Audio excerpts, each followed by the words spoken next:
indodakazi yami idinga negebengu imkhulu ukuthi imhlwembe. Lo mhlwembe leyo.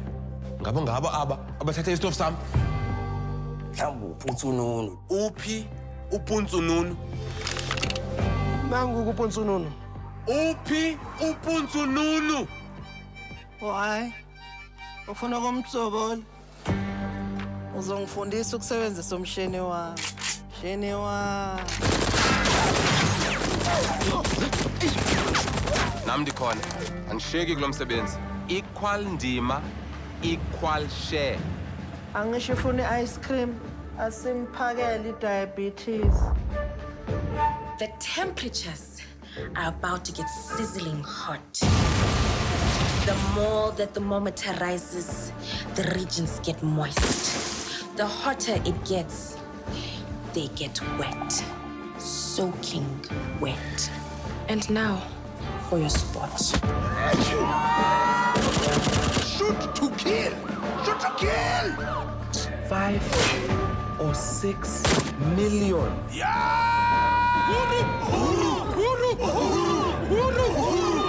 Viva, Scotty, viva! Maqeda. Sinyamalala.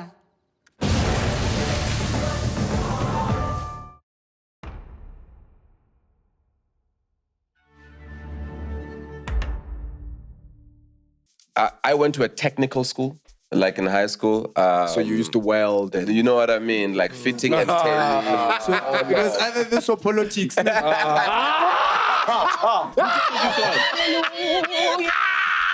Ngifuna ukuactor. Ngifuna ukuba i-thespian. It was a mess. Ngifuna ukuba uJack Mabaso. Ngifuna ukuba Feeling it love. Adidabukile. Omunye wani uphumile la. We love playing with other actors. That's the backbone of sketch. Masithi say a sketcher, that's what we grew up on, you know. The Pure Monatis, the Bantu Hours, the LNNs. We grew up watching people sketch but play together as a unit. So, but a verbal fight, I will engage. I'll engage a verbal fight any day, yes. Okay. Because Verbal you can fight? project. Yeah. Excuse me? No. No, ma'am. Don't say that. Don't do that. No. This is South Africa. Robo Pops, I'll be my cheese girl and my cheese boy there. We motivate, then we laugh as well. Stay on brand, never hard to sell. Got real chats, now my LOL. So we both got gang and we blessed as hell. Siyadlala story. Petting on my guest, and nice and more. You and my bundles, not of joy. Said it's some pop pops and robot boys. Popcorn and cheese. Yeah? Popcorn and cheese. Popcorn and cheese. Popcorn and cheese. Call you boy like friends like these. Popcorn and cheese. Popcorn and cheese. Popcorn and cheese. Call you boy like friends like these. Hey! You know when your friend says, come in, the dog doesn't bite. And now your pants. Now your jeans are like, dog. You know, Charles, when you ran out of tube, you have your hands to kill the mosquitoes. Hey, those jeans look depressed. Jean de Carnal double exhaust. They were once blue. No, but big shout out to the new intern, man. Shout out, man. Yeah, shout out, man. Dita. Yeah. And he was in early. That's why the pants. He had to jump over the electric fence. It's his previous life. You see, you are changing lives here in Popcorn and Cheese. Former criminal, now intern. From Jean to Bogatti to the studios here that are beyond the eyes. Ladies and gentlemen, welcome to Beyond the Eyes Studios, right here in the heart of Centurion, where the economy is kept. Ladies and gentlemen, I want to introduce you to the phenomenal people that make up this duo, or this trio, as they call it. Barry, it's popcorn and cheese. Otherwise, without the and, it would just be popcorn cheese. So I want to introduce the end, ladies and gentlemen, all the way from Leboa Khomu, straight to Walkerville and to Centurion. Please put your sanitized hands together. Make some noise for the one and only Tsitsi Chumeric, the Barbaric.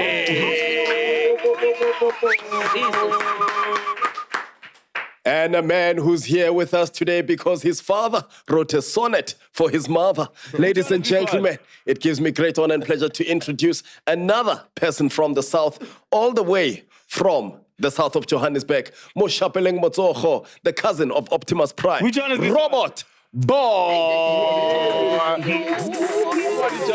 Ladies and gentlemen, and the captain himself who steers the ship, who is the leadership with the white hoodie that is not... White hoodie from Hacked, but he is not hacked because he's always laughing and smiling. Ladies and gentlemen, head boy of the Yellow Bones with the haircut, Yagalundi, Mpo Pops, Morikwane. Hola, hola! Cheese boys, cheese girls, cheese gang. What a time to be a South African, man. Yo. We just celebrated the biggest podcast in Africa. Sold out SUNBET arena, has over 8,000 people in an arena to watch a live podcast, biggest live broadcast of a podcast in the world. Black excellence. Black excellence. Yeah. World record breaking. Vendor excellence. Facts.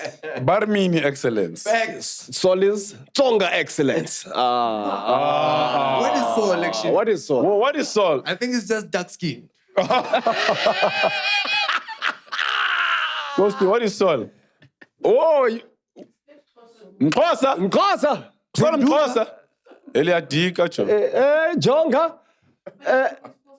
Yes, and of course, no ghost lady, Ndebele excellence. Come on, ladies and gentlemen. Yes.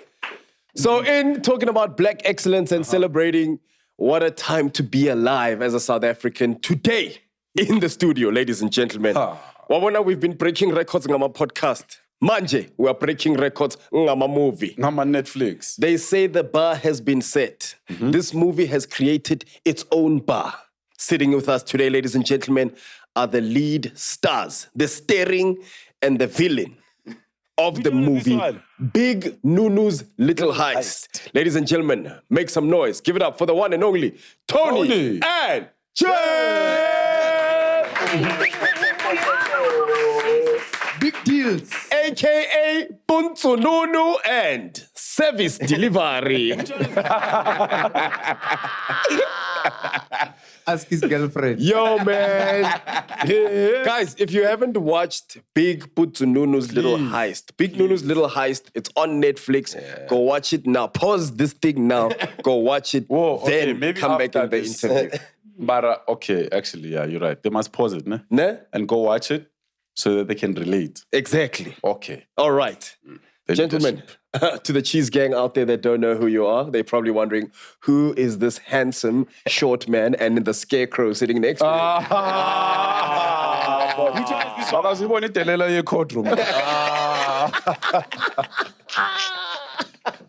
All shades of brown. Oh, he caught Roy. Hey. Mina ngithi nama stretch marks. All shades of brown. And it's suede on top of them. Yes. Itelela maktelela. Don't tell her the telela.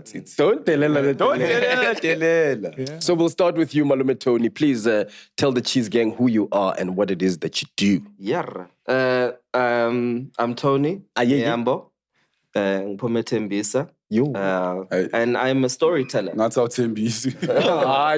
Miyambo. Tembisa. Yeah. That's where I grew up. That's where I applied my trade.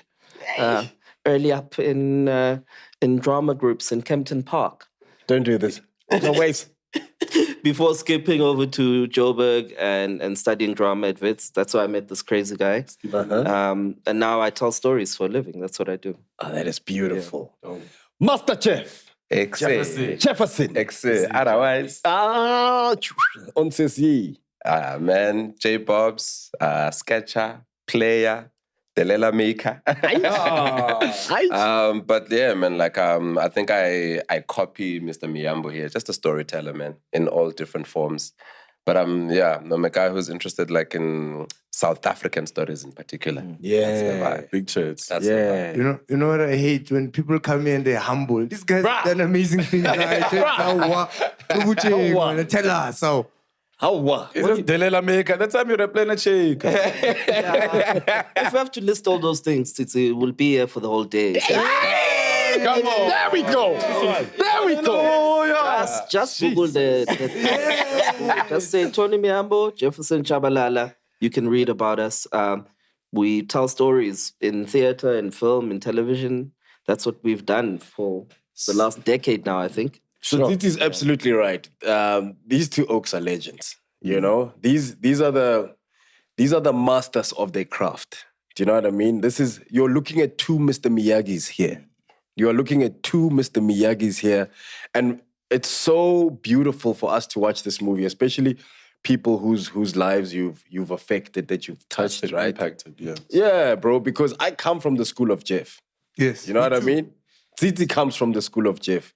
I can list a bunch of comedians from Robbie Collins to the Simi Aref to Mojack to Tolas Mo.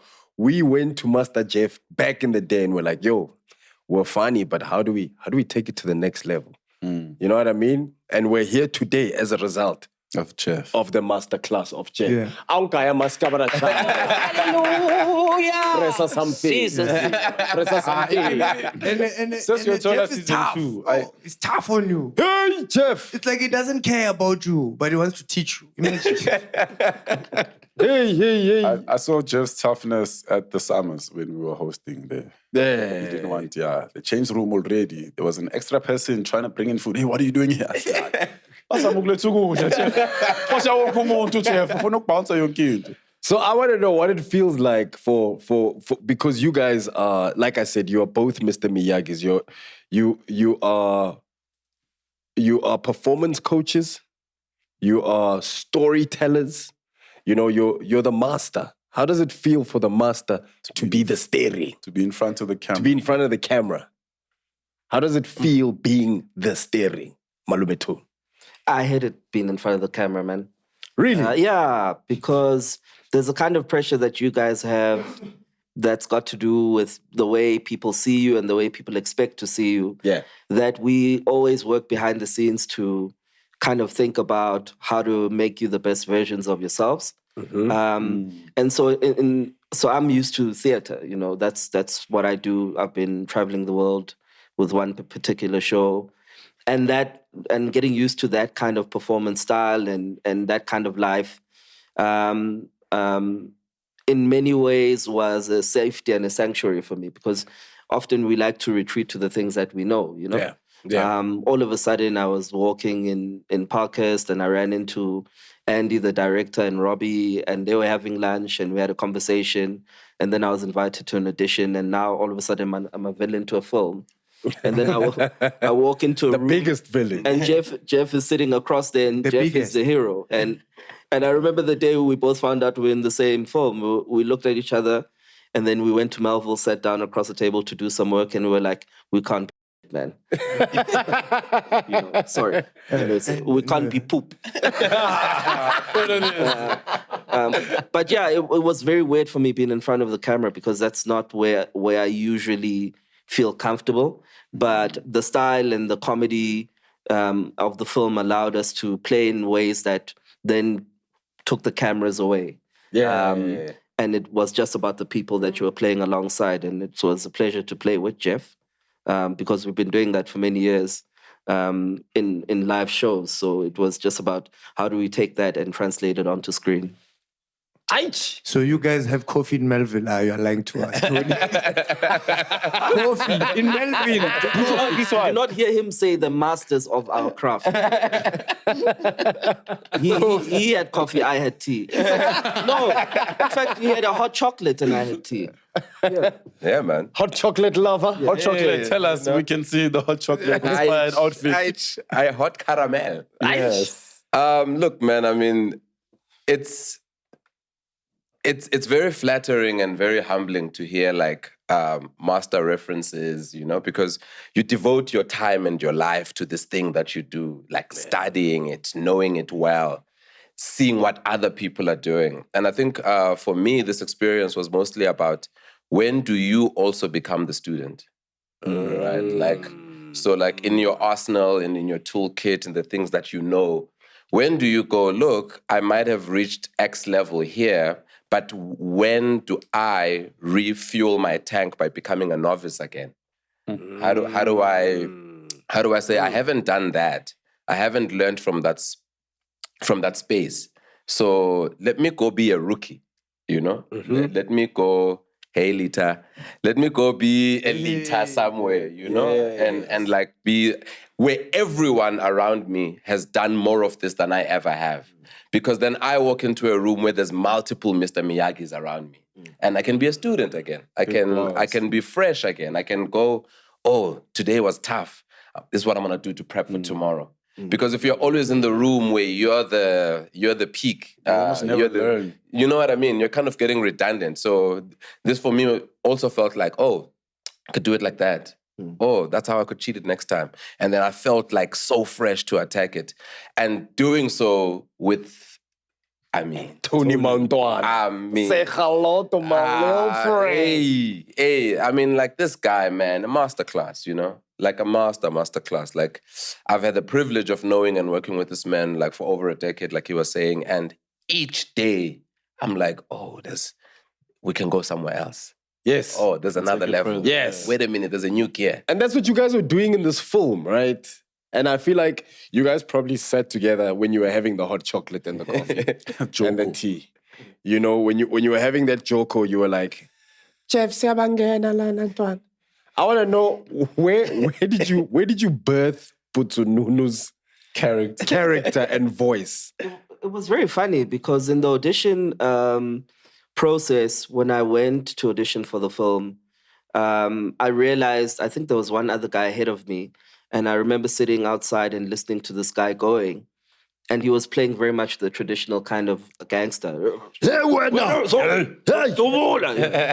And I'm sitting there. How do I plot twist this?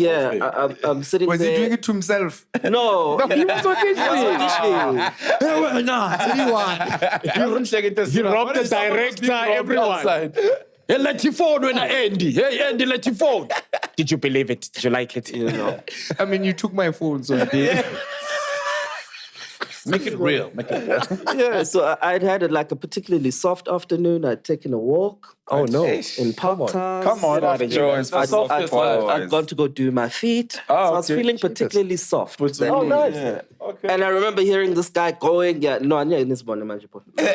remember going, hey, I'm not this kind of gangster, and I can't play this kind of gangster. Yeah. So in the audition, I played him softer, but not as soft as he is in the film. So it was more thoughtful. Like, hey, when, you know?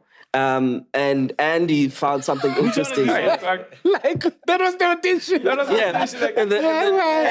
And then Andy found that interesting, and he gave it a chance. And I remember we went to go read the film, and Nunu was he was not funny at all in the reading. We were there. Yeah. The funniest person was Notch, Isaac. You know? And that's the day when me and Jeff went to go sit. And I remember sitting across Jeff and hearing how Jeff speaks is like Luther Vandross. Is like, oh my God, Silky Soft. He's going to make such a he's going to make such a cool hero. And then I worked with Jeff, and then I worked with a lady called Kucho Green, who's also a performance coach. And we found his body type and the way he moves in that session. And then I arrived on Monday. They set up for the first shot, which is the opening shot of Nunu in the film. And then it's an expensive shot. It's like tracking, there's CGI, and there's smoke going. And I remember looking at all of these guys, looking at my goons going, actually, I don't need to be tough. Because the toughness is all around me. I've got a bodyguard. I've got all sorts of guys protecting me, and the film is in a tough place. So how do you contrast that with something performatively that sits in a particular way? Calls action. The first take goes. The track comes down the line. He comes in. He raises his head. He goes, "Why?" Which one is this one? And then you just see people on the sides, the crew, tackling themselves and almost peeing. And then Andy's not sure. He comes up to me. He goes, "Hey, Joe, is that him?" I was like, "Yeah, I think it's him." And he goes, Okay. We go for a second take. Yeah. And it goes even more. Why? And really, really, It's what's the thing? yeah, and kind of, and that's kind of when I realized that there's something to play with. But he really kind of vocally arrived on the first day on set. He wasn't planned. I didn't plan to go that far, but all the time I was kind of thinking of all the given circumstances of the given world that we were playing in and the contrasts. And I was like, okay, Jeff, he speaks this certain way. We've got guys that look a certain way. How do you then create something that is interesting? And I think the comedy allows you to explore that in that way. And it was just a pleasure that I was with a group of people that allowed me to explore in that way, That's crazy, man. And I just wanted to ask, just to tie into both of your guys' conversations now, when you mention things like how the person walks and like movements as far as the character goes, and Jeff speaking about being in a room where there's other Mr. Miyagi's, was there, because you guys are so behind the scenes and you guys have always lived your lives coaching other people, was there a moment where now you felt like some of the advice you gave to other people has helped you? Oh, absolutely, man. Absolutely. I mean, every time when you're trying to counsel someone. After all those years of Jeff teaching, and he put it on himself. Doc, are you okay? Sorry. So like, I mean, as Titi has just done, you sip and you move, man. Like, and like what you really do is you try to go, if I'm going to give Tony this note, is that a note that would land if I was receiving it? If I'm going to give Paul this note, how would I hear it? From what perspective? And then you go, like when Tony says, oh, he had an acting coach. He himself is an acting coach. But like when you're about to enter into something new, when you're the one doing the thing, you also need counsel. You know, you need your blind spots to be checked. Hey, some people need to hear this one. So yeah, man, Which people, Robert, which people? No, it's advice that a lot of people don't take as far as Which people would it help? Because you're a producer, you don't want to hear from other producers. Because you're a vocalist, you don't want to hear. You know what I'm saying? Because you're a rapper, I don't want to hear from other rappers. Things of that nature. Things of that nature. Who so? I mean, ours is the only craft where you're always perpetually learning, you know? People think that, you can just enter into the industry and just be. It looks easy from the outside, but this is the only job that I know of, where you constantly need to be shifting and molding and learning all the time because audiences are changing, tastes are developing, genres are evolving. So we need to evolve with that performatively as well. So it's for me, it's always a pleasure to be able to take in something new. Speaking of taking something new, we need a new logo. Ladies and gentlemen, here at Beyond the Eye, as you can see, things are not as 100% pop-ups. Taking in something new is all about replacing something old. As you know, our logo is very old, as Malume Tony just knocked it down. So if you're an aspiring graphic designer, logo maker, we have some people who've sent us some submissions. Please send us some more submissions. You can send it to myself. You can send it to Robot Boy. You can send them to Titi. What we're going to do is we're going to put all the logos up on the wall behind. We're going to put all the logos up there. And then, the Cheese Gang will let us know which one speaks to them more. Because here, we are Beyond the Eyes. Beyond the Eye Studios. Proudly brought to you by Popcorn and Cheese. Today on this episode, the highest words have been used. Perpetual. Oh, you guys taught the wrong guy a word. Today We're not going to hear the end of it now. Titi learned the word epitome, ne? And then the next episode, he used it, we counted 17 times. Oh, wow. You know, Robert Boy is the epitome of talent. I love how his dance moves epitomize movement. I was epitomizing the way. It's a pity. So, Malume Tony, perpetually speaking. Not to be bombastic, but Jeff, no one used the word bombastic. I'm using big words, my brother. Bombastic means big. It's not a big word. Which one is this one? Bombastic means what? Big. Oh. Oh. The word means big instead of big word. Oh, that's funny. Yo. Okay. Yo, man, I want to know where it all began, gents, you know, because today we're sitting here, you guys, I feel like you're up there now with the David Gennaros of the world. Yes. You know, Iconic characters. you are part and parcel of forming the most iconic characters to ever come out of SA, you know? We've had the David Gennaros, the Georgie Zamdelas. Now we are in the era of Naomi. Of yeah. From the Rhythm City. Now, Naomi. Naomi. Yeah. Mushidi's character. Naomi, ne?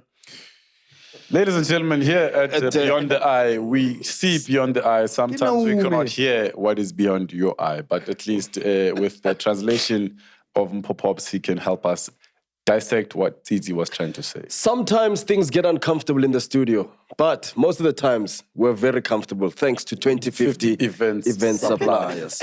They supply us with this beautiful furniture that we get to sit on here. You see this beautiful couch that was meant to be for Abuti Lolo when he came to visit us? Which one is this one? Now it is accommodating two of our brilliant guests here today at Popcorn and Cheese. Yes. So I want to know from our comfortable guests, gentlemen, where did it all begin? Jeff, you are not from Johannesburg, you know? EC, baby. Eastern Cape, man. Jonga, man. Where did it all begin, chap? Look, man, I went to a technical school, like in high school. So you used to weld. And... You know what I mean? Like fitting and tailoring. So it was either this or politics.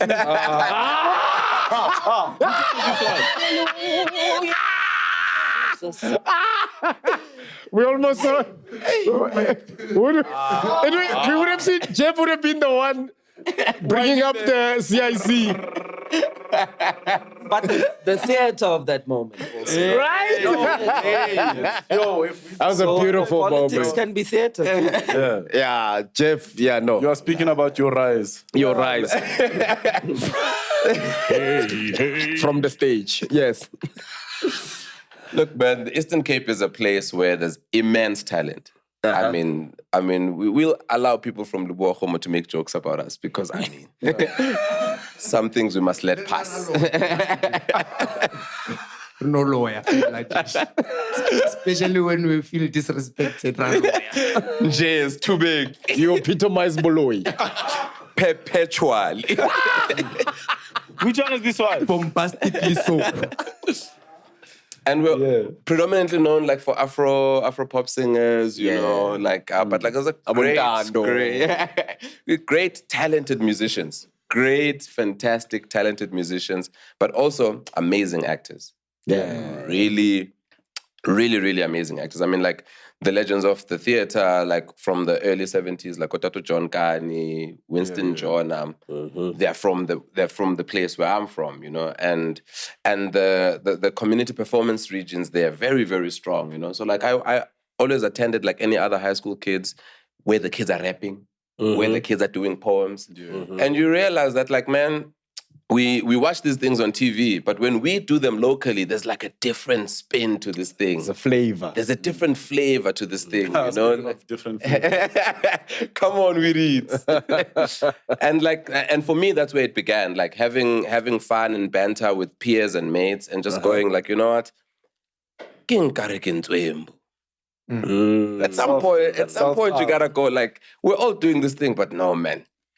There's an edge nyana here. Like you wanna be humble, but you also wanna go high, man. There's a small finesse that I can kick just above everybody else here. There's a thing that I'm better at, and then when you realize that like you're getting better and better the more you do it, then you start checking who else is doing it at the level that I'm doing it at, and how else can I take it further, and where else can it be a career, you know? And step to step, I bump into this guy at Wits a few years later. Because I go, I'm going to apply for like a drama degree and I'm going to try to learn how to... Take it further. Yeah, how do I become like strategically, practically and educationally dope at this thing? Ooh. How do I make it such that like I'm not just fluking it and I can repeat it every single time? and part of study was about that. Yeah. And how does mom and dad and everyone in your lives react, gents? When you go? Ngifuna ukuba It was a mess. Ngifuna I mean, check my house. the origin, Ngeglove la. Anidabukile. Omunye wani uphumile la. September. Which one is this one? the origin story is not as deep as Jeff. I got into drama at high school because... Which one is this one? This is the weirdest. Sendlile breakfast like I. Cela uboilela macala. You look like a chief mourner. You're about to faint right now. Sorry, my dog. You were saying. It's okay, man. It's Yeah, yes.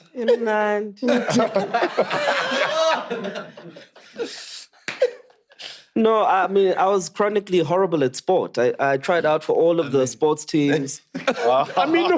That's it. Sisungabi so unfair. It's my moment, man. Maybe short put or something. Which one is Nothing worked. I managed to And get... you tried all of them? Yeah, Soccer, I was rugby. Hey, Joe, I was the athletics. best goalkeeper in primary. Ngafika high school. And about dog. You just stood in the middle of the Hey, pool. dog, about dog. Guys, I was like, but hit anyway here. I'll catch that ball. Nah. Didn't happen. Not okay, but okay, cricket. Not cricket, but you can be a cricket scorer. Not even wicket keeper. But a cricket scorer. Not athletics. Meow. Short feet. So I couldn't get into any of the sports clubs. And then one day, ngahlangana ne-drama club lapha, and then ngangena, and then I was actually good at it. So it was a fluke. And then when I left high school, I went to study IT. Yeah, I meandered. Ngayashaya meanders nje for So I'm 2 years. Yeah, and yeah, and then we were working at Wits. 2 years later, my dad had just died, and my dad was always like, "I'll get you money to go study drama, but for now, go secure do a thing that will, secure, yeah. And so he was gone. Condolences to you for your pops. Yeah, I mean, he was, It's one of the things that I feel bad about, that he never got to watch me do what I do. But he's watching you. But what yeah, you do, and he's proud, man. yeah. So when I was at Wits, I decided to go to check out the drama department, and luckily enough, that was the last day of applications. I applied. I auditioned the following day, and they were like, "You're in, and your first class is Lala Koneni." And I rocked up there in a kick and boboza and in chino, for a movement class. I didn't even know what movement was. All of a sudden, I was like, I'm a drama student. My mom, it was tough on my mom, because you went from a guy who was earning a stipend, bringing a little bit of money, promising future in computers, to wanting to do e-catch, and she didn't get it. And it was difficult for between us for a number of years.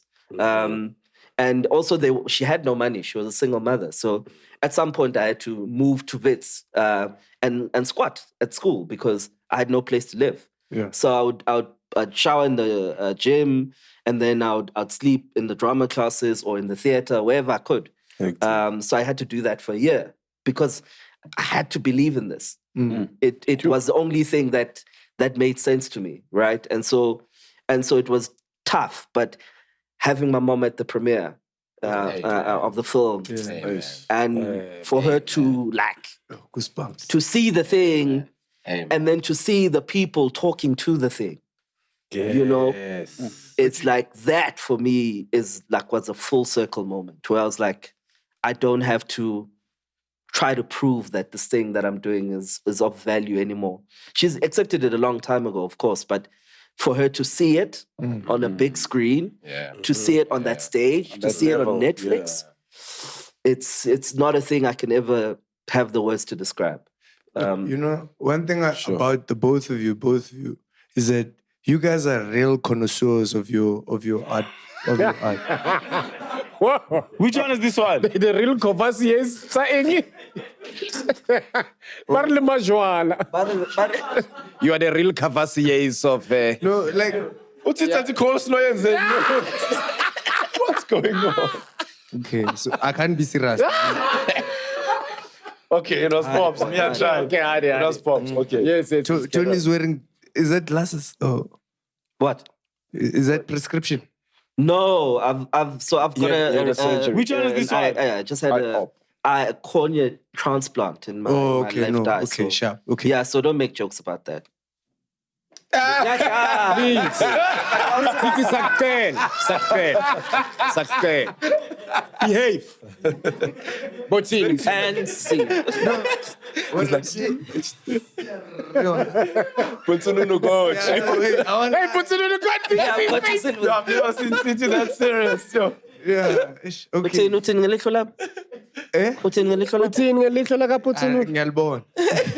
Sure. What I'm saying is that for the both of you, when you guys work, like you're so serious and you're real connoisseurs of your art. Like you will go out, like Jeff would come to our shows and you'd ask real questions about like, what's your intention about this? What are you doing? And it's such an interesting thing. You're involved in everything. Like also Tony, I met up with a bunch of your writing, interns a couple of weeks ago. And the way they speak about you, they're like, yo, Tony's always involved. He always cares about what we're doing. And coming into that, did you take that same principle, that same work ethic into the film? And how did that translate between the crew members? Because I'm sure there were some people that thought this is a good time. And then you guys were like, hey, we are saying more. We were the good time on set. Storytelling is a collective effort. You can't tell stories. Like even now, we're telling a story on a podcast, but everybody is involved in some way. Mm-hmm. So it's about opening up that space to create the game to play. The fun thing between me and Jeff on set was we always created games between us. Yes. We had songs, we had ways to get the crew, because it's a tough job. You're shooting in very harsh circumstances, sometimes very late into the night. People get groggy, people get tired. But it's about how do you maintain the energy? How do you keep the flow? And Jeff and I were there for each other, each and every shot. You know, so even if the camera's not on you, for all of us, that's very important. The working environment, man, it's crucial. It's crucial. So we created the games between us that brought people in. We had songs where the crew was also singing and dancing as they were moving. So that's the thing we did, and we're good at that. We're good at creating the game to play, and the commitment to play is not a serious thing. It's not shut up, I'm acting. You know, you don't do that. You bring people in. And you implicate people in creating the opportunity for the shot to happen, for the acting to happen.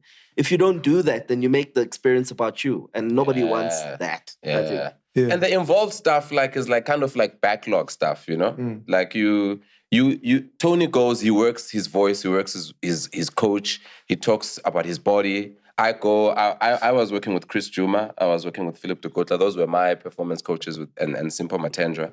And they were helping me to figure out where this character's at, right?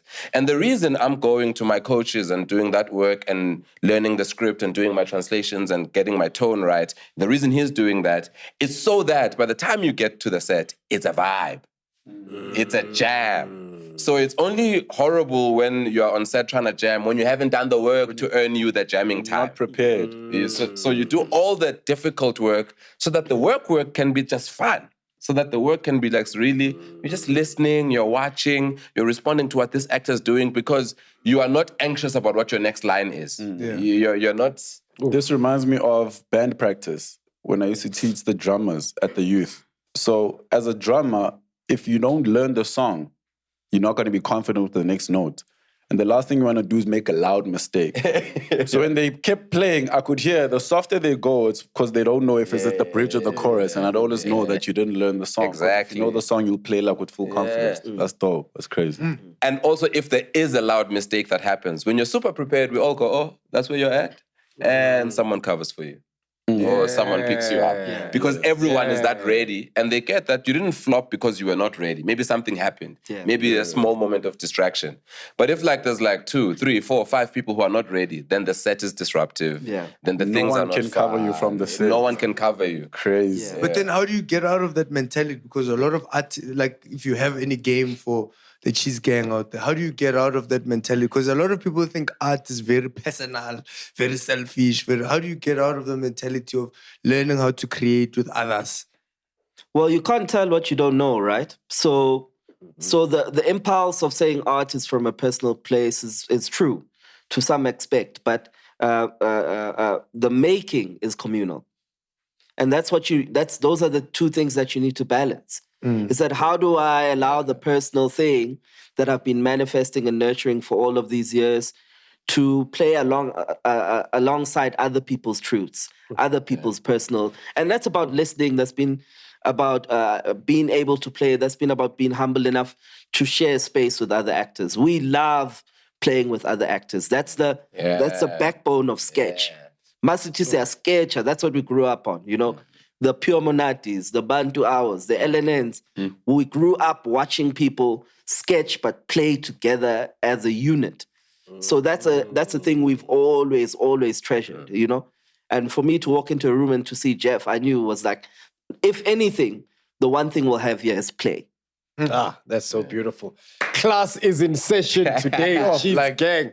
Bro, proper. So I want to know, this one, without a shadow of a doubt, is the big one, right? This is like, for me to see your parents at the premiere. Yeah, man. Jefferson. Yeah, you know what I mean? Yeah, man. So it goes without saying that this is probably the biggest thing, one of the biggest things you've ever worked on.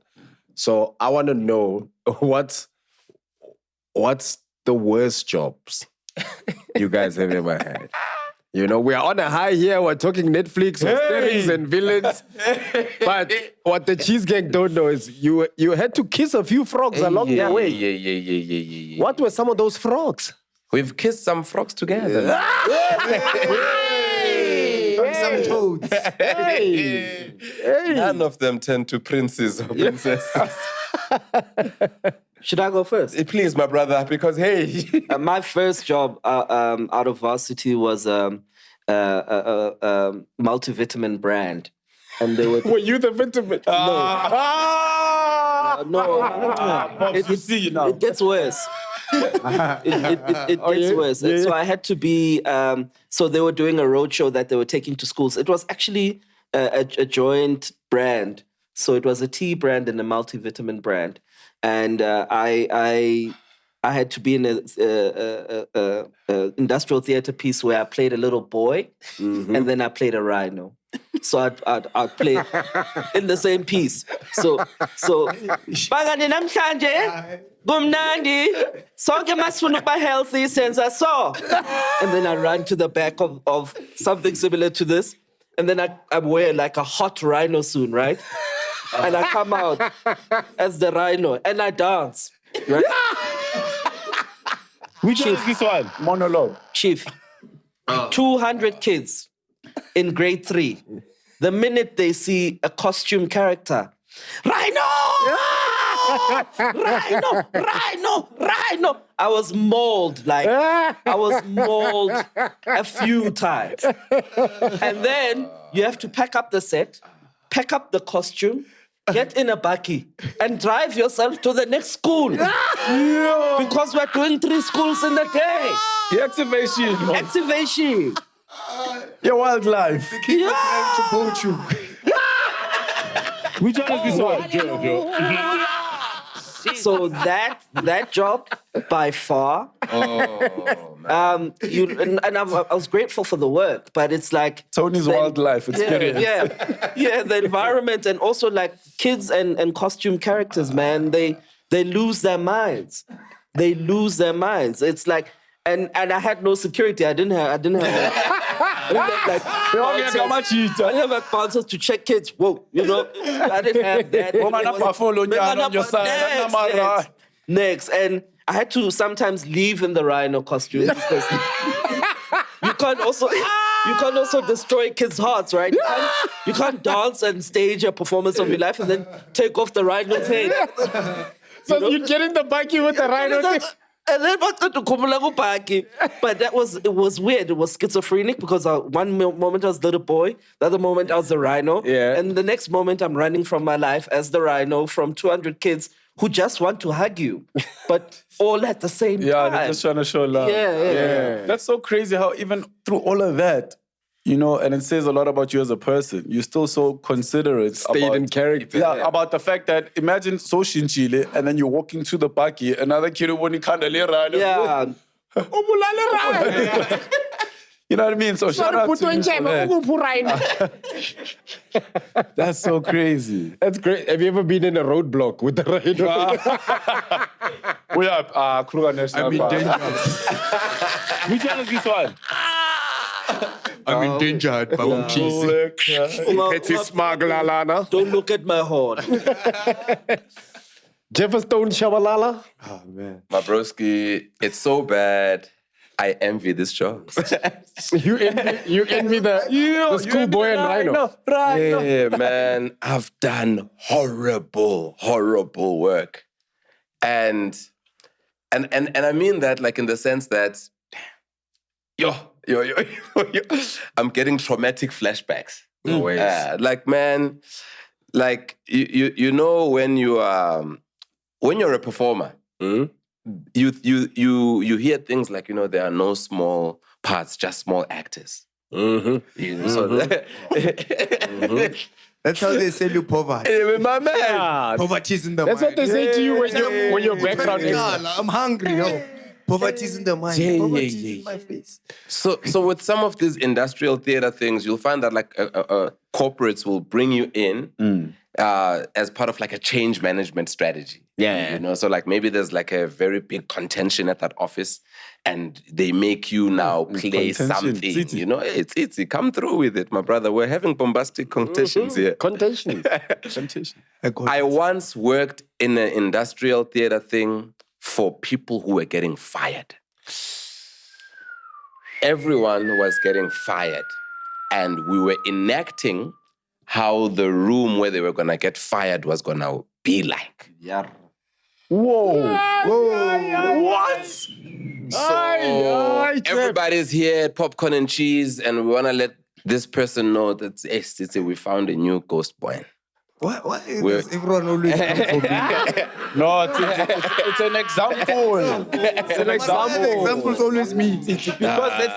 Because it will always be an example. It will never happen, my brother. I think Ghost told them something.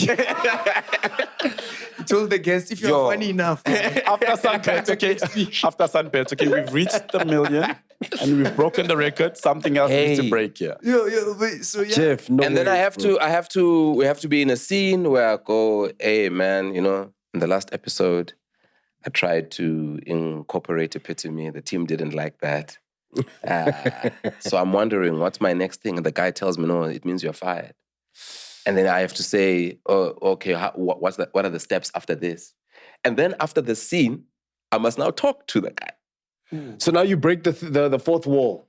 So now we are no longer seeing it's you guys. I am talking to the guy directly. So you took off the rhino mask. I had to take off the rhino as part of my job description. And after taking off the rhino and telling the person, you're realizing like this is like this mother, 3 kids, you're telling her no more income after today. In a play. And then after that, I must go into a transition and get into a musical number. This company's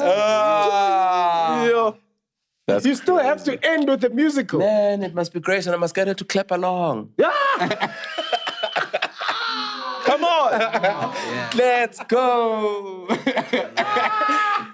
Pack your bags and go. So no like, ways. That must be mentally... Yeah. That was the first time I learned about yes and no to jobs. That was the first time I You used learned. to take anything, Yeah, basically. because I'm taking a job because like I'm a performer. Choppy job. Choppy job, I'm a performer, I can do that. And I realized that like what I'm good at can also be weaponized. You know, it's not always that like it doesn't mean when I'm doing it for a bad thing, it's not a tool still. The tool will always be good. I can use it for good or I can use it for... And for that kind of work, I was Big like, bars. nah, man, these people are not... These people are not... It could have been done in a way that was like still kind to those people. And it could have been done in a way where we were not the scapegoats for the seniors who didn't want to have that conversation. Yeah. Literally. I love what you just touched on now about the thing, Your tool and the talent. our craft being used as a weapon, weaponizing our craft, right? And I think about like in comedy, my rule is always, if you're going to make fun of someone, you need to do it in such a way that that person finds it funny. Otherwise, you're insulting that person. And that way you're weaponizing your talent to make someone feel bad. So here's what I want to know. And this speaks to your craft and our audience, right? South African audiences sometimes hang on to a character that you play, right? Archie Moroka. No, and it's happened over the years, right? Where you look at what happened with Jason and Senzo. Jason and Senzo came out with Roboto.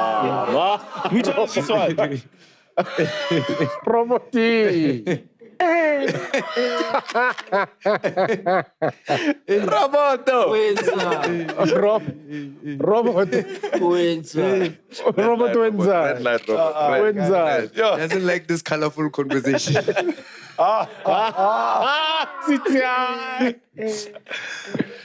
you know, so you have Jason and Senzo, right? You have there was Ntsiki. Ntsiki got slapped in the middle of Rosebank because she played such a good villain, right? When do you feel like South African audiences are going to get to a point where they're able to separate characters from the actual person, from television, from movies, from soapies, from the actual person? And I'll tell you why I bring that up as well. Yeah. Is because, you know, we've got Big Nunu's little heist, but we also did a film called Rosa.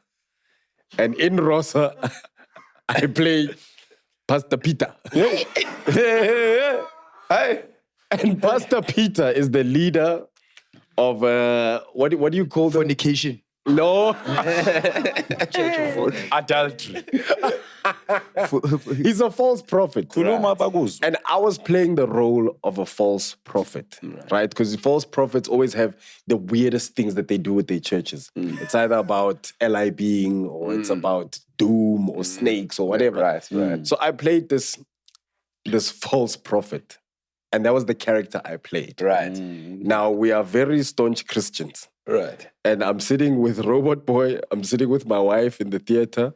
After the scene, they look at me, they go... They want to pray for you then and there. Then and there. But Because it's also because you're handling the tools, man. You're blessing people with the tools. It was Pastor Peter. I was sitting with my mom, but I still looked over to my mom and said, "Don't worry, mom, I'm not in this one, okay?" the first person she sees is you. My mom was like, "Thank him, Dana." I was like, "Not in this one." Why do South African audiences have trouble separating the character from the person? I mean, like, we're a very, like, kind of conservative people, you know? Yeah. But we're a wild people. We're the most conservative people in the world, but we're the wildest bunch of humans on the planet. And I think also, like, economically speaking, like, people spend... TV shows in South Africa are family time. For the most part, like, we got acquainted with these characters around the dinner table or around supper. And that's the only time where, like, mom is here, aunties are here, the kids are here. So whoever you are playing, that's what we know you as the family. And when we grow up as that, that's what you are. But we did that even to international movies, you know? Fandamu kuzo zonke. Even the song. Skandi artist. 20 years later.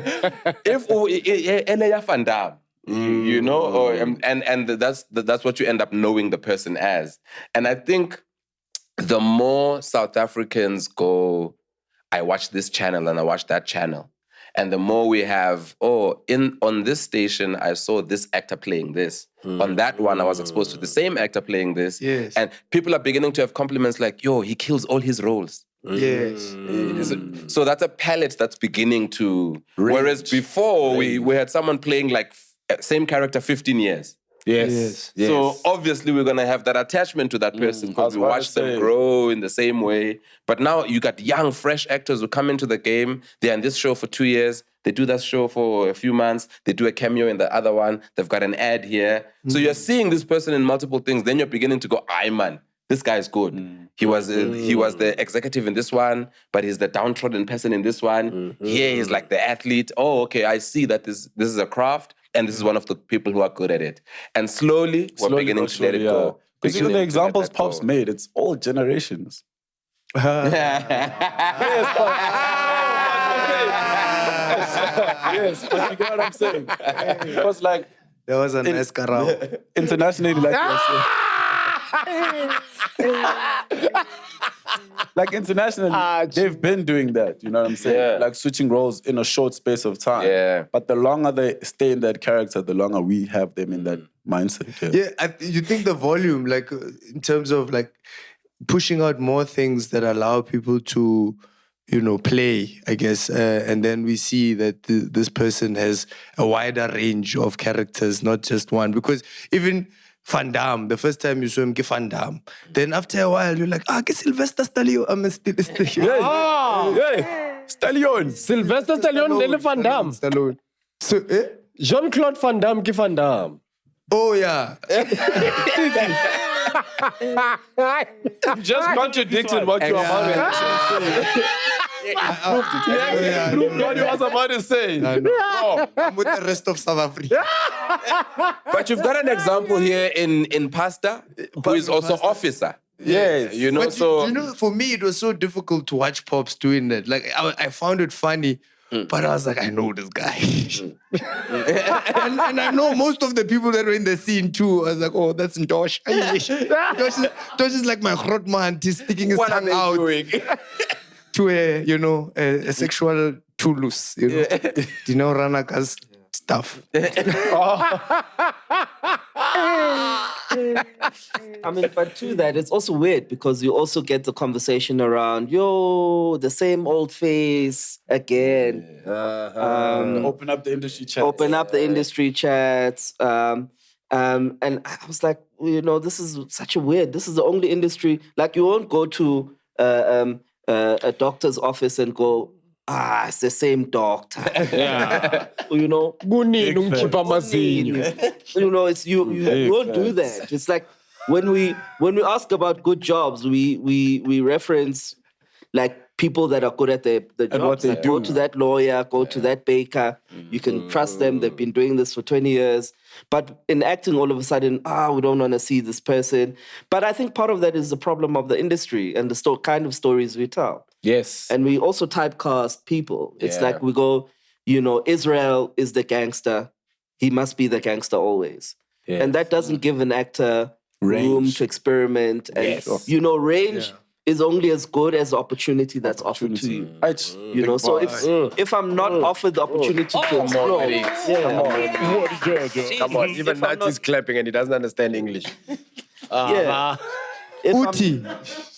So like if Andy hadn't given me the opportunity to play a different kind of gangster, Nunu would have been a different kind of gangster.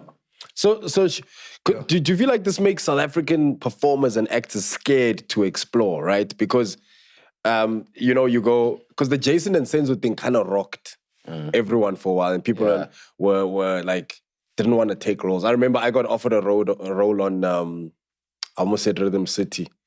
I got offered a role where I had to play a gay character. Rockville. And at the time I was like,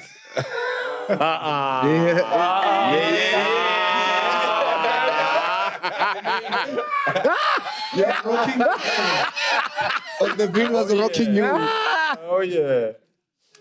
You see, the fact that this is funny, the fact that you find this funny also kind of talks to the plight of the acceptance that generally people have on certain type of characters, you know? Like, as accepting as we are, like South Africans like to pretend like we're accepting of everything. Like, media has made us feel like we're accepting of everything. But remember Busiso's character on Generations and how he was reacting towards Jason and Senzo. That was what we felt. Because he was using words and stuff like that like, you know, it's wrong in mainstream media. But that's what people kind of like came out of. That's the teachings that we needed to come out of. Yes. To learn how to, you know. Yes, because what happened with me, right, was when I got offered that role, I didn't take it because of that. Because I knew that my mindset might be here, but the rest of South Africa is still there. Yeah. I'm gonna bump into people going, "Hey, Nile," you know, fill in the gap. "Hey, Nile, Tanda, Nile, Belamza." So because of that, I didn't take the role, right? And I was kind of upset with myself because I'm like, I'm a performer, right? I need to be able to do what's required. Adapt.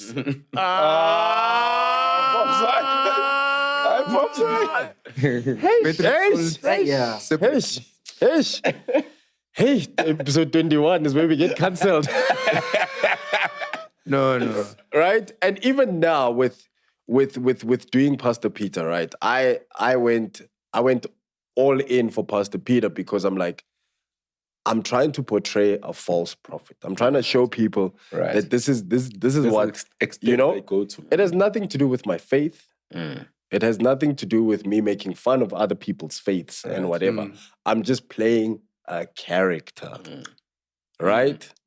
So do you guys think that South African performers are also still scared of portraying certain characters because of our audience? Oh yeah, I mean, performers are now curating their lives on social media to fit certain brands, to fit certain images of themselves. Like that work they're constantly working on that. And unfortunately, you curate so much that you become curated yourself. And when you get into a room and you're supposed to be a kind of blank canvas, you struggle to really grapple of the things. And it's a thing we like to call the bag of tricks. Yeah. That you refer to your bag of tricks. That thing worked for that thing that I did, so I'm always going to pull from that for the thing that I'm doing next. You underservice yourself as a performer. And again, part of the problem is, you know, certain production companies, certain people in the casting space that think that a particular kind of character needs to look like this. You know? Like every criminal in South Africa wears a leather jacket. Exactly, you know. I'm serious, dog. You know how much a leather jacket is? I could have the money they robbed. No, but every criminal on South African television has to wear a black leather jacket and a gold chain. Yeah. Yep. And I know, you know, we all know those tropes. It's a languaging, a coding that we've learned to how to understand character and see people. But the exciting thing is when the code is broken, right? Yes. So for me personally, I like to do things for myself that contradict the person that you look at. So, you know, like I like to do my nails, but that's because I like to walk into a room and people are confused about Lona where? Lona or Noma, you know. But it's got nothing to do with that. It's like I've been paying for nails for so many years for so many women. I decided that I'm gonna. Might as well. Might as well. And that was the thing. You know, favor, I wanted to feel now. I went to there, I was like, this thing is nice. It's nice. And soft jaws for soft balls. Yeah, and then you're sitting there, but also you're hearing stories because women talk also, right? And listening is also part of my crafting of character, understanding of character. I love stories, and I'll always go where stories are. So it's one of those things. But the problem is on both sides. And I think that as actors, if you can't do it in the project you're working on, at least outside of the project, find ways to stimulate yourself creatively that allow you to keep exploring. Like We have so many talented performers, you know, but people aren't watching theater. People aren't watching comedy. People aren't watching poetry because we've got this Buga Mina syndrome. It's like a thing is only valuable if I am in it. You know, and that's part of our problem as like a cultural currency, you know. How cool would it be if I know that if I go to the market, if I go to the Joburg Theatre, the Tex Theatre in Tembisa, that I'll see Mpo there because Mpo loves theatre. The people around us will love theatre too. We've got so much currency, but we spend it curating it for brands and for all sorts of things that are not about our craft. That is such a deep line because even in music, a lot of people only push songs that they on. Yeah. That's it, man. Instead of push the culture. It's like this podcast. Like a lot of people say, "Yo, I want to come on the podcast," and I'm like, "Do you watch it?" Let's start there. And they say no, and then you're like, "Okay." Because it's only valuable when I'm in it. Yeah, that line is deep. No, the Buga Mina syndrome is something we talk about with Jeff all the time. That's the problem. All the time. And stories are happening all the time. Yes. And also we are our own worst critics. Like we're complaining that things are not changing, we're doing the same things, but then we're not watching local content.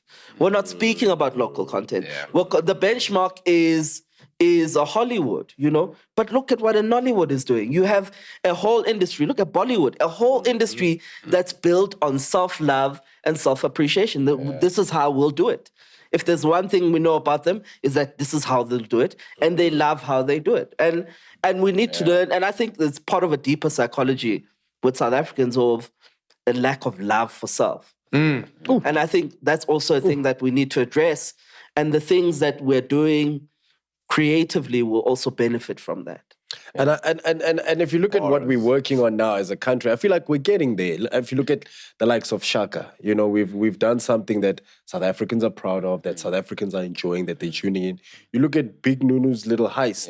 You know, we've literally turned around the storytelling formula from the editing to the coloring. That thing is quality. It's attention to detail. The music, everything, right? Because we're getting to a point where we know that the palette of the South African audience member is changing. It has changed. And instead of us going, hey, Hollywood, what, let's create our own South African level. And that's what I feel like we're doing, even with our music, with Amapiano. That's what we're doing. And look what it's doing to the world.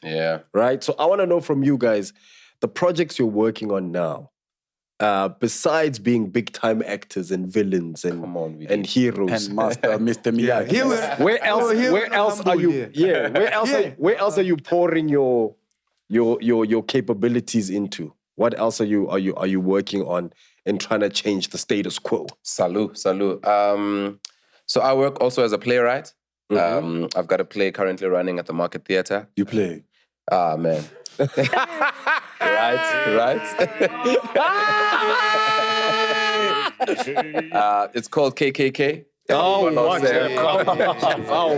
Literally happy soul. Watch it. He's a playwright. Okay. It's called Congolose Commanding Commissars. Hey. Because you're not gonna sell out. People from Boxbeck just jumping in there. In costume. So that's running until the 13th of August, if anyone is in Gauteng and is keen to see that. And I used to do this game show. I used to tour. Location. Exactly. And like, because my thing is like the thing Tony was talking about, like being interested in South Africa and South Africans makes you make content for them. So I researched this township slang and talk and poetics, and then we consolidated it into a board game. Now we've got a board game that people can play in the comfort of their own houses and learn about the contributions of Black and Brown people in South African culture. So that's the project that we currently have and is coming out this spring. It's a fantastic sit around, you know, and people can play and learn about artists, writers, broadcasters, all things black and brown in Mzansi and that you can be proud of. TV slang. Does it have TV slang? Like TV excuse slang, me. Kasi slang. Exactly. You must never. It even asks people to play like and reenact those scenes. Oh, that's beautiful. Those vibes, those exact vibes. Beautiful. Yeah. So what is the game called and where can people get the game? The game is called Location Lokasi. People can get it from Updope Shishini. So you can search for Updope Shishini on Instagram and then you can find it. And then the play is called Congolose Commanding Commissars. You can also buy it from Updope Shishini. And then I think the last thing is like we also have like a very bespoke township chic clothing brand. Yes, which you're rocking right now. Yeah. I love the logo. I love the name, right? So the logo is a travel bag. Yeah. And it's your travel bag. Yeah. What color is that travel bag? It's big. Yeah. I've got a picture with that thing. It's big. And what does SUNBET mean for all our international cheese gang? International Cheese Gang, to be seen is a very beautiful thing. Yes. To be recognized in all your glory is an amazing thing. Yes. But then also to have purpose and a destination is a more incredible thing. Yeah. Because you're always aiming for something. So pa is a Xhosa word meaning there. So when you are seen, you can also go there. You know, and you can be seen there. So it's whatever you aspire for. Take your bag and go. Oh, Whatever you want, take your bag and go. Be seen there. Jesus. But when you're there, you gotta be fresh though. Also, you know what I mean? Yeah. When you get there, you gotta be like you gotta feel like you. You gotta be draped in something that represents you. Yeah. And that's why our first range at SUNBET has like all the vernac greetings. It has them in English breakdown to say no matter where you are, anyone who speaks any other language can speak your own and greet you the way they have to greet you. And you can be seen pa. Ah, that's blazing. So what can people get in the SUNBET range? We've got They Delelas. can get Delelas, they can get Rokos, you can get a two-piece, you can get Sporties, Naza. Caps, Naza. And you of can course- get the Keeks. Let's see the shoes. Let's see the shoes. Come on. No wonder the show's called KKK. No wonder the show's called KKK. Let's see the shoes. You got the Failies. Yo. Ah, no. Yeah, so and that's another thing, right? Like it's like you want to create a thing that black people can be proud of. Yes. You want to create a thing that brown the people time. can feel like, yeah, man, people are wearing SUNBET to their offices. People are wearing it to their weddings. People are like rocking them. And we have been in shows where costume designers of a certain hue have thought black people only wear gold chains and leather jackets. Yes, You know yes, what I yes, mean? yes, And we're like, yes, oh yes. man, people are fresh. Bro, We look gorgeous in the streets. I saw the catering company that was on the last production I was working on. Everyone was wearing SUNBET.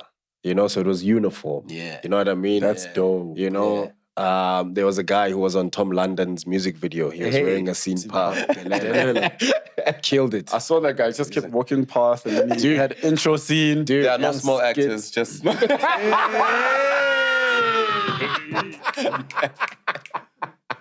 Shout out to them. Shout out, man. Shout out, man. Yeah. Thank you for taking black excellence and stepping it up. And all. rating it as Yeah, well. man. And you know, sometimes it feels like black is excellent. You know what I'm saying? I think come on. Sometimes. Sometimes. Sometimes. I will qualify my statement. What? No, today. You are ambiguous today. No. Thank you, my ancestors, for this support. No, what I'm saying is, it feel like black is excellence, right? Is excellent already.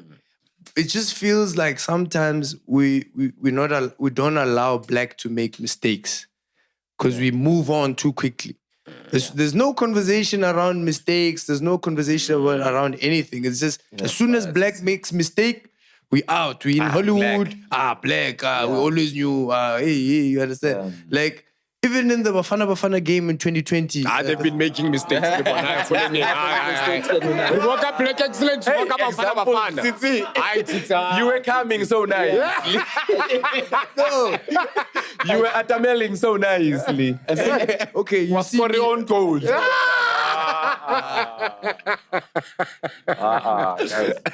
When Chabalala scored that goal in 2010, shout out to right? him. Do you remember how ecstatic everybody was? The feeling We couldn't believe. That felt like Kinako is now. Like it felt like Kinako. Ooh, that's like power. we were hugging everybody, whatever.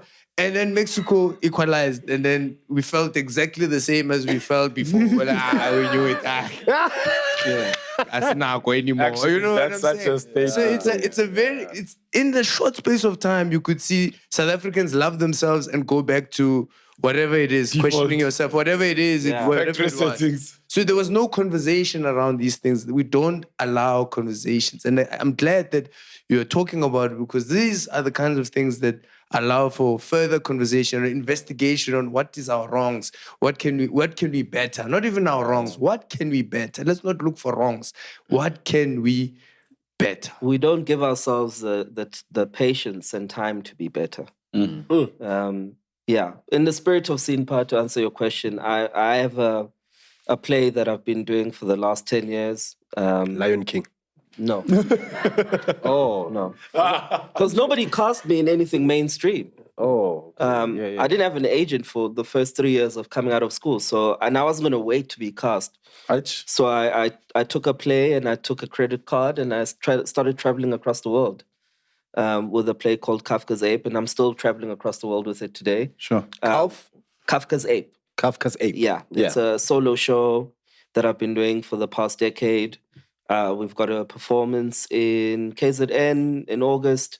We're doing more shows in Europe next year. What are your August dates in KZN? KZN from the 11th to the 13th at the Hilton Festival in Pietermaritzburg. It's a great festival, lots of local shows, lots of great theatre. So I'll be doing the show there. An award-winning show. An award-winning show, yes. Come on. Awards around the world. Yeah. An award, multi-award-winning show. But it's a show that I've produced. It's independently produced. It's never played for a season at like a mainstream theatre.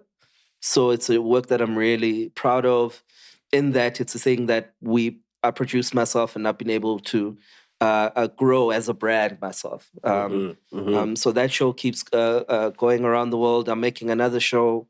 I've got about 4 one-man shows now. Making another show that will be premiering at the season 10 of the Center for the Less Good Idea, artistic collaborative space in downtown Joburg, Maboneng. And it's going to go from there all the way to Germany. So I do a lot of work locally and then take it abroad. And for me, it's just to push, like there's never push the idea that you can always find a way to create an opportunity for yourself. Even when the world refuses to see you, you need to see yourself. You need to sometimes place yourself and make sure that you're seen. That's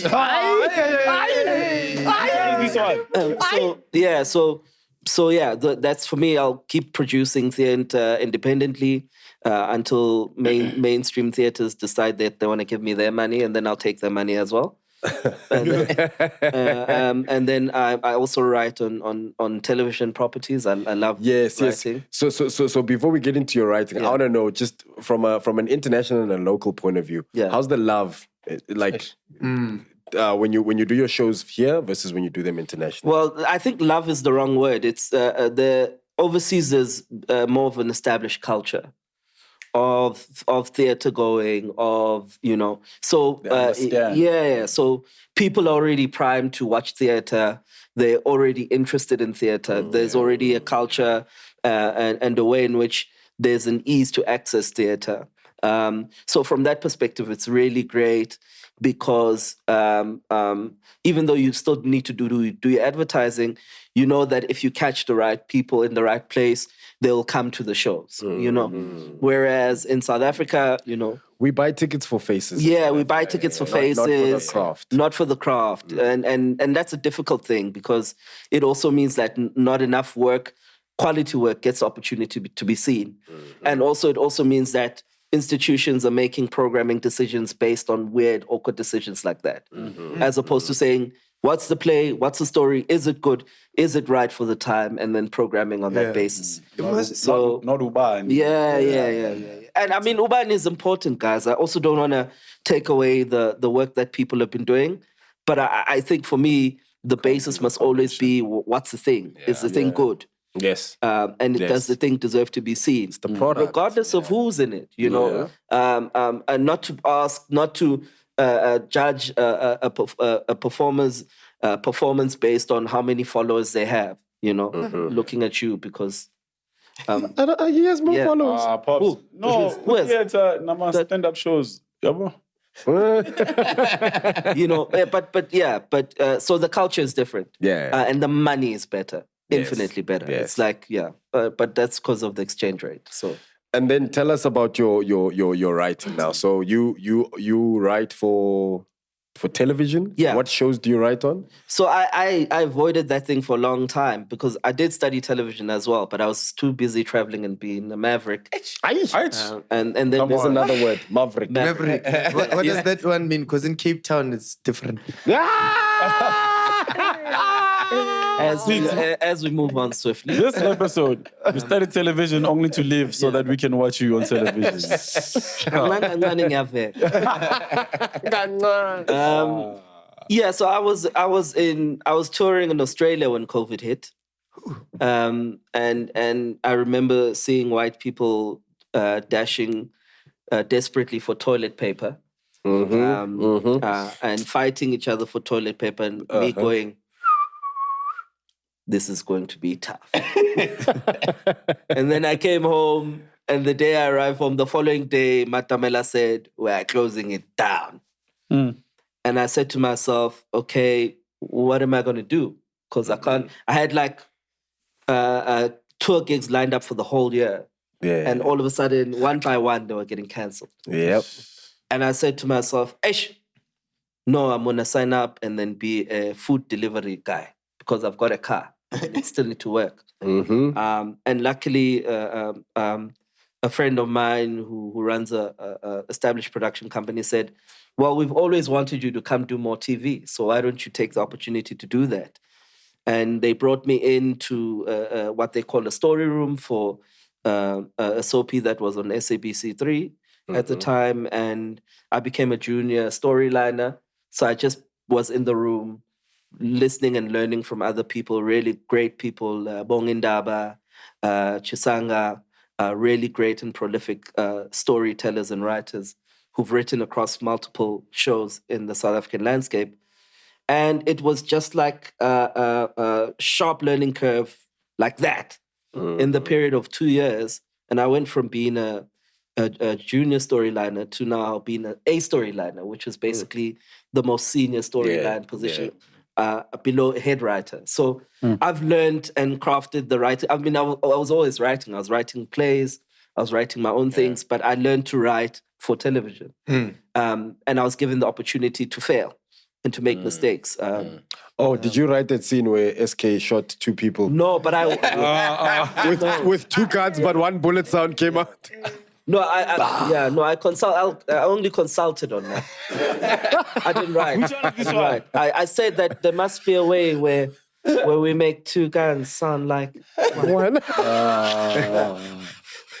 Only one. And can I say you don't write a lot of can't write that kind of failure, guys. I mean, you can't write that kind of texture. Can't write that kind of texture. He was in sync, go. Oops, I did it. This episode, shots are being fired. Only one. So that's been great. And now I'm into the world of writing, and it's been absolutely fantastic. And thank you to the people. Shout out to Pam, Chi, Dom, Bongi. They gave me the opportunity to learn and to fail. The first 6 scripts that I wrote on the show were sent back to me by the script editor with notes, love letters, around how I can do better. And I spent the time embracing the process, and now I keep learning, and now I'm on my 2nd telenovela. Nice. And it's been beautiful to have those kind of opportunities, but also to have that kind of financial security also. And not to be scared anymore, And so now I'm in the privileged position where I get to choose what I want to do not worrying that my rent is not going to be paid, or that I'm not going to be able to get Umama the money that I need to give her, you know, and just focus on the work that I want to do. So writing is a big part of that. And now I'm in the space where I'm excited to write my own things. Oh, nice. Right. Nice. Right. and that's a really beautiful space to be in. And I'll be pitching work, and hopefully you'll know me as Tony, the executive producer. No, we'll definitely know you. Because we'll be in the productions. You know, or Tony, the storyliner, or Tony, the showrunner, whatever it is. I'm excited about the opportunity to create opportunities to tell more stories, just like big movies. And I love that about you guys. You know, like you, as theater coaches and as people who have actually built the industry, I love the fact that you're always giving back, you know? And you talked about the time during COVID. Jeff, during COVID, we did, what was it? Kippies. Yes, Kippies. We did Jokes Assorted. We did a show called Jokes Assorted with Jeff, Kippies Theater. Yeah, so basically, you know, we were allowed 20 people, 30. It was 30. We were allowed 30 people in a theater. And then Jeff opened up the space for us to have a show every week. Yes. And it was basically us, because at the height of COVID, we didn't have material, and also we didn't know how to, because we were out of practice for so long. Yeah, comedy is like a muscle. You have to keep exercising it. Yeah. And what your space allowed us to do was to really come back into that muscle again. And it was so amazing, like, because it was like, yo, today you have to perform. The next day you have to perform again. And now all those jokes that you used yesterday, it's like similar audience members, because they had such a good time last night. Yeah, now we had the same audience all the time. So we had to keep changing ourselves. Yeah. And then after a while, and Jeff was like, you know, drilling us to do all these things, and we did it. And after the show happened, right, this is the craziest part. The show happens, we don't have, let me talk about myself, right? My finances are a bit tricky at the time. And the thing... All of us. Yeah, all of us. Pops. Yeah? So you online? No, Pops was on the laptops. During COVID, he was on the laptop. So our finances were not that great. And the show made a bit of money because it was sold out, the entire show. And at the end of the show, Jeff says to us, I'm not giving you this money. He's not giving us this money. I'm like, what? He's like, no, we're going to take children to school with this money. And that money was donated, and it took, I don't know if you remember their names, but it took two guys through school. And that's the proudest thing I've ever done at that point. And, you know, thank you till today. Thank you for allowing, for showing us the bigger picture, because we came back from it. You know, I did. But But yo, that's an amazing story. Yeah, that's an amazing Shout out story. to you guys. And those guys, like, it's beautiful that you mentioned them. Those guys were ushers at that show, and they were students at the market laboratory at the time. Yeah, and they were helping me with like conceptualizing the show, having the boards ready, prepping for these guys behind the scenes. And then at the end of that season, their fees were both paid in full. Yeah. And it's like they could see immediately what it's like to work on something and have that thing have a result for you. Yeah, because they were doing it with that, the knowledge. Yeah, It's not all exactly. the passion. Exactly. And thank you for doing that, man. Like, Are they passing? They are on Netflix now. Whoa! Oh! Hey! Oh! Yes. They've gone on to do amazing things. Like both of them like are working industry professionals now. Hey? Amazing. And all of us here were able to do that, man. That's so dope. But gents, have you ever been in a fight before? Yeah. It was... I see all the good things. Have you ever been in a fight? I mean, this movie has a lot of fight scenes, especially for you. But have you ever found yourself in a fight? Thank God I didn't have to do that. Okay. I can't fight. Now I'm going to give away a state secret. So I wear... I wear a very specific glass contact lens for my eye condition. Yeah. So my A1 could take me out. So I can't afford to fight. I can't. If you see me, know that I'm not a threat. something is happening around, guys. I can't. Just know that I'm. There's no state. danger. I'm not prepared for Probably can any see kind of what's happening. contact. But I was in a fight in primary school. I won that fight. 100% win record. But now that time is over. The champion has hung up his belt And his gloves. his gloves, and his it's no boots, longer and his possible, eyes. right? So, but a verbal fight, I will engage. I'll verbal engage a fight? verbal fight any day. Yes. Okay. Because Verbal he can fight? project. Yeah. Yeah. Excuse me? No. No, ma'am. Don't say that. Don't do that. No. This is South Africa. I accept that. And you have won. Verbal fight any day. Yeah, man, look. I have. Lawe. Lawe, a trap, Lawe. Those shoes. They say was in a fight today. Yeah. I'm not proud, but yeah. Like every now and again. Jeff. Oh, you're disciplined. Every now and Side profession. Yeah. I hang out in some unsavory places. I won't lie. It's part of my kick. So yeah. But like, it's not the highest form of like expression as a person. Yeah. But sometimes it's the only form to end some things. Yeah. What happened in your last fight? In my last fight, I lost. So last week, You lost your last fight. I lost my last 2 fights. I lost the last 2 fights that I was involved in. But I mean, the hero story is that I lost them to multiple people. Oh, okay. Oh, you that guy. Yeah. Okay. No, yeah. Were you in character? No. Yeah, you know what the thing is, sometimes I'm learning like how to bar like moral things. You know how we know a moral thing, and then we're supposed to let the moral thing, you kind of know it, and then you can pass. So like if you pass somewhere and people are doing something, you go ish and you condemn it and you move away. Yeah. I have the unfortunate compulsion to Batman participate. What are you doing? So like the last one is like someone who was doing something to someone who couldn't defend themselves. Okay. Yeah. And then No, there you Then have I had to So you're a hero in the film and in real life. And in real life. Come on. That was not cool. But it wasn't cool for me either because the numbers were not complimentary to me. Yeah. But like also at least that thing stopped. Yes. You know. So like I haven't been like in fights where like suga. It's always been like, man, this person needs to believe that someone else can jump in here. Because this is why you play a hero. Yeah. You are a hero. You are a hero. Someone's Guys, father. what? Like someone's hero. Guys, why must people watch Big Nunu's Little Heist? Why? Like, what is it about this movie that just separates it from everything? I think not even to like it. Don't even watch it to like it. Watch it because it's different. Very different. You know, watch it because it's a fresh take.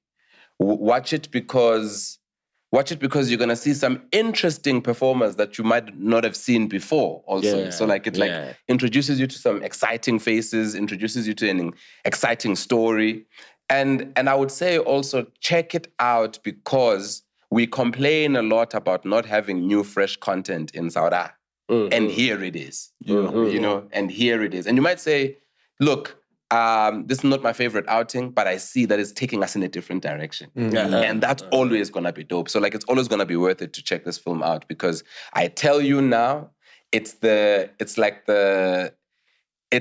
first step towards us going, hey, it can also go in this direction. Yeah. And you're going to see a lot of them that are going to start to look like this. Yeah. Facts. Nice. And he started thinking about this film 8 years ago, right? And the Admiral. Admiral.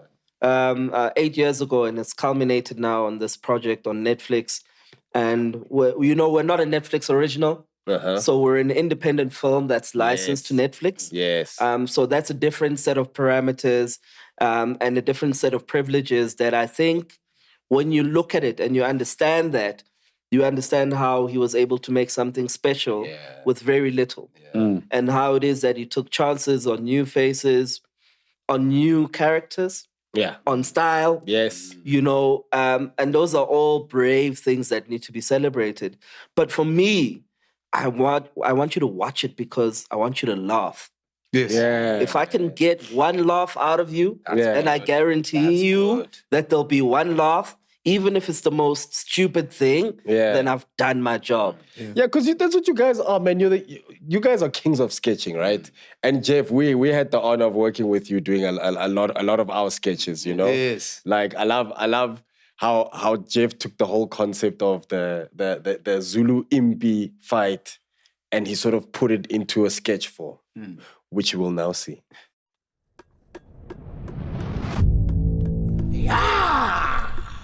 Oshudu.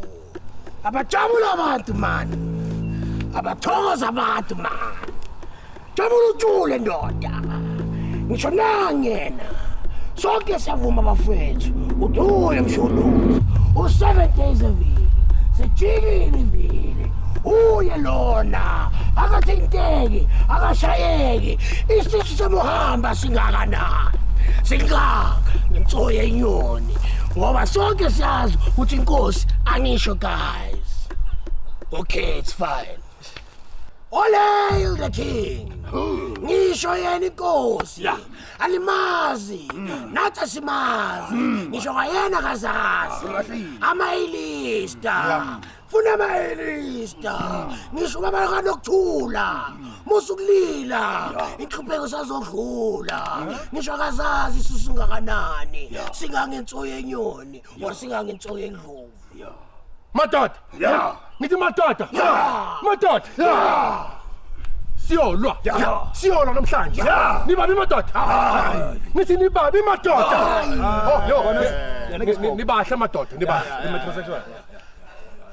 Ga re ne le bolela ka nna mo. Hello khoshi. Ke kwa mfananyana mpija more sempini na ke tsebe rolo la eng apa. Indoda ibuzi lolana. Indoda iyalwa. Indoda iyalwa. Mhlo, ngitshela silolana. Oh, unantse tse2. Batho tse ya pele kapa ya qetela. Hey. Sitshela ukuthi sile ngokuphila ngomopili. Hawu. Jolo omanyana lo yena nke. Ya pele ba re nto he. Ha le betere le dutla. Letswele o le beya kae? Ya bobedi ba motho ona ke sekobo. Ona. Ba wena se Ba rena ke sekobo. Wa tshosa. Okay, ba nna nga ba tshwarela mare pele ba khoshi a re bolele nnete. Ke rena batho ba baolo, ke batho ba baolo.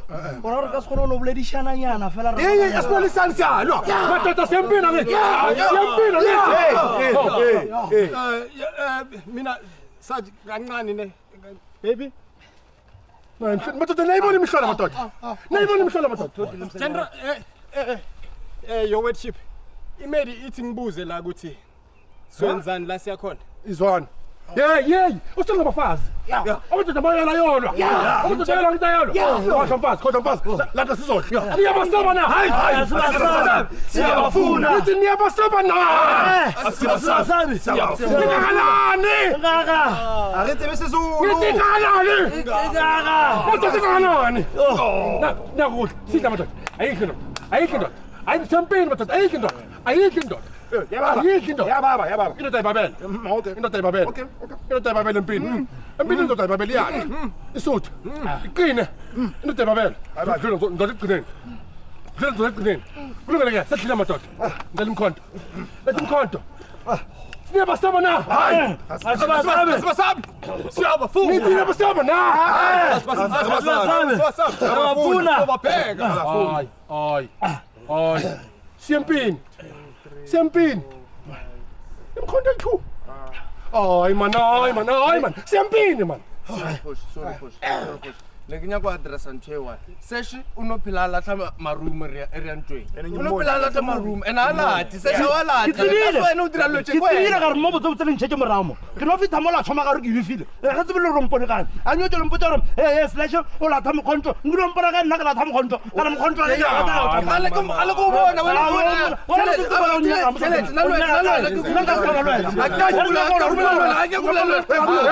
Kulungile. Nenkinga man. Wena khalo thumubi. Mumubi. Uzothwani? Wena uyafika la khuluma ngamakhahlele. Siyabilisa ngaba sapha. Wena usawumfazi. And then Wakena ngamajama o2 piece kwenze njani wena? Madoda. Madoda ngenzani? Bafetha asipostponeni. Bara Kristo ashaya. Nibashaya kanjani ugunde kanje? All right. That was amazing. Guys, Wow, what a That's good. I want to that's say good. this, and I think for me, like me and Robert, to the three of you guys, because you guys were involved in the movies that I talked to. We didn't even give you your flowers for being in the movie. Fantastic performance, Pops, on Rosa and on the Big And Nunu's the Little pasta, Heist, right? maybe not the So pasta, but you guys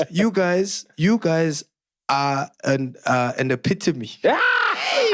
Yes, carry on. This one. You guys are our modern day superheroes. There's kids out there or there's artists out there. And here's the thing, we should get away from saying that art is only going to inspire artists. There's people out there that are going to look at the three of you guys and these things and live out their dreams. So we're going to give you guys a round of applause for doing such an amazing job on both of those movies. Well done, gents. shout out, guys. You guys deserve it. Well done. There's something cool about the platform, right? It's like the platform and the interface. On Netflix, we're all there. Next to Denzel, we're all there. Yep. Yeah. We're in the Next to catalog. Ty Diggs. Which one is this one? So, gents, look, man.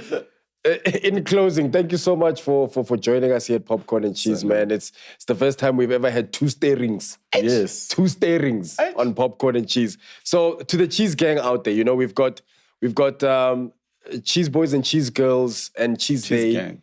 who watch the show, and they might be on the brink or the cusp. They might want to quit. They might not know what this journey is or what it entails or how much of them it requires. What do you have to share to those people who want to venture in this career path? It's like a closing statement. Yeah.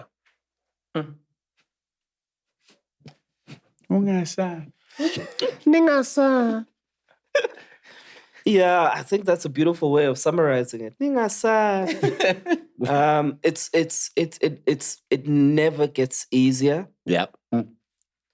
But when you're on the other side and you look back, it's always worth it. Oh, sure. That's beautiful. Always. That's beautiful. Uncle Jeff Shabalala. I really think like it never gets easier. But when you're on the other side, and you're looking at it, it's worth it. Is it worth it? It's worth it. It's worth it. Yo. I've heard that somewhere before, but when you said it, it sounded so much better. It's that Luther Vandross-ness. That is hectic. Jeepers. I try to keep it original. Oh,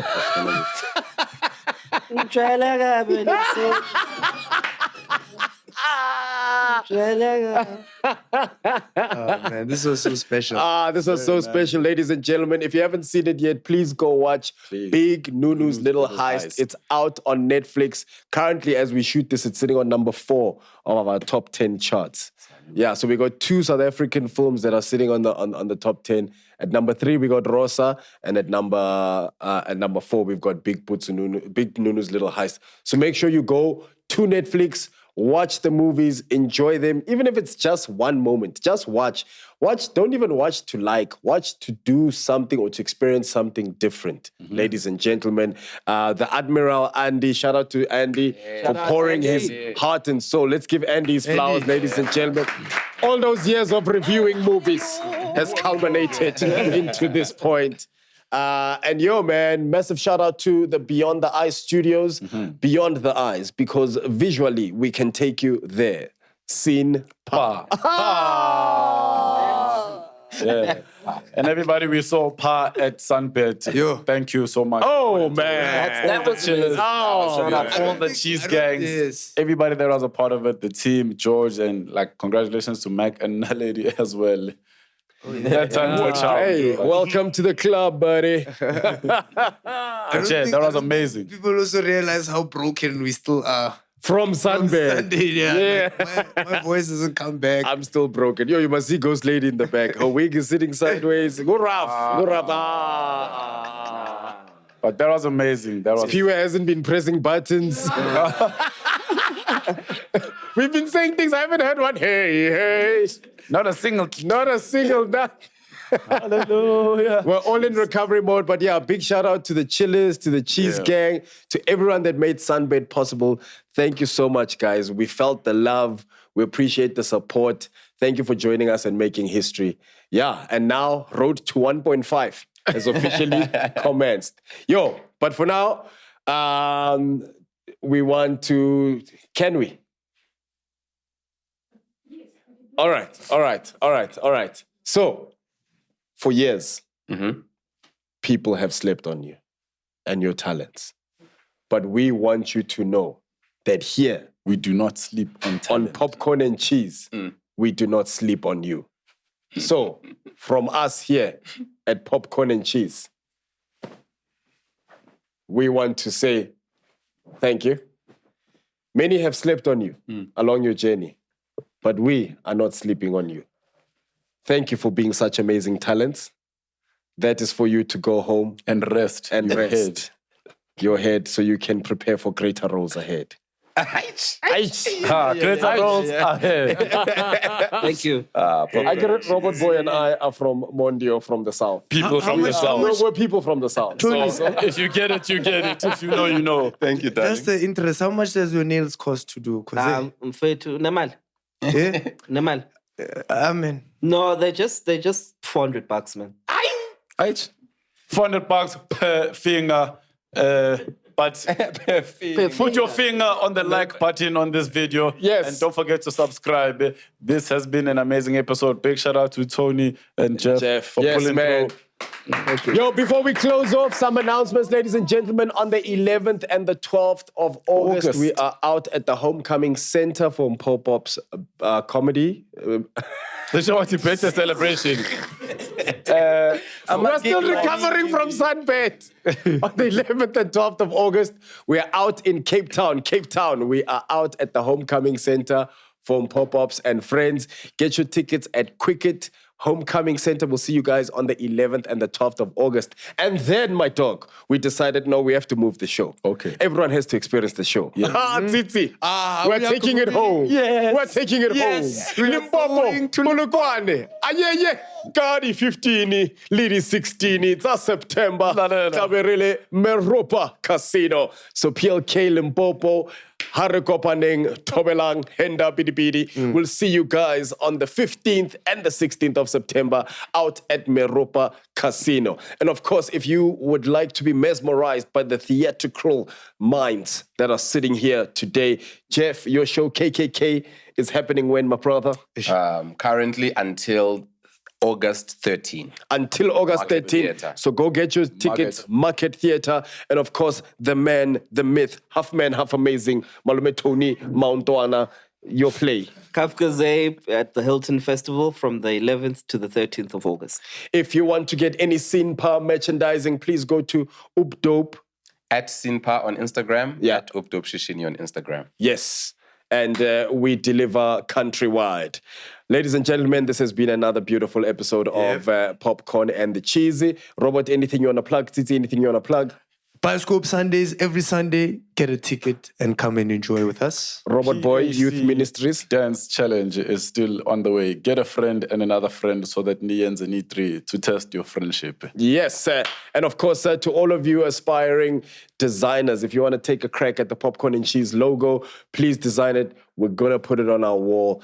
Yeah, and of course, anything else you want to plug? Ghost Lady, you want to plug anything? All right. Okay. Spiwe? All right. And on that note, ladies and gentlemen, from the corn that pops and the cheese that's great, we are RoboPops. And Nje Big Nunu's Little Heist, we are out. Yay. Anything water for the guest. I don't wanna boast. Orders on the bread. Mhlanganisi toast. Southside boys if you wanna check your coast. Roboto. Which one is this one? Fine, I'll take my boy. All right. Hey, now, Billy Billy. Get rid of our popcorn and cheesy. The filter, the future,